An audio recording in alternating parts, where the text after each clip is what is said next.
Hello guys, আজকে বানাচ্ছি পুঁই শাকের পাতার বড়া। তো সবার ফার্স্টে আমরা কি করব, পুঁই শাক পাতাটাকে ভালো করে ঝুরি ঝুরি করে কেটে নেব, সুন্দর করে ধুয়ে নেব। তারপরে পেঁয়াজ কুচি কুচি করে কেটে, কাঁচা লঙ্কা, ভালো চালের গুঁড়ো ভালো করে দিয়ে এর মধ্যে চালের গুঁড়ো আর বেসন দিয়ে ভালো করে এটাকে মিক্স করবো হালকা হালকা জল দিয়ে। এদিকে দিয়ে দিয়েছি কড়াইয়ে তেল, কড়াই গরম হতে দিয়ে দিয়েছিলাম, তার মধ্যে দিয়ে দিলাম তেল। তারপরে এটাকে ভালো করে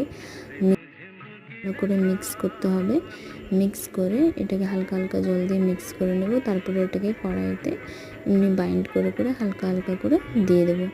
ব্যাস, তারপরে এরকমভাবে মিক্স করে নিলেই, উলট পালট করে একটু লাল লাল করে এরকম ভালো করে ম্যারিনেট করে নিলেই, আর এটাকে কড়াইয়ের মধ্যে ভালো করে গোল গোল বাইন্ড করে দিয়ে দেবো, ভালো করে একটুখানি হাত দিয়ে করে।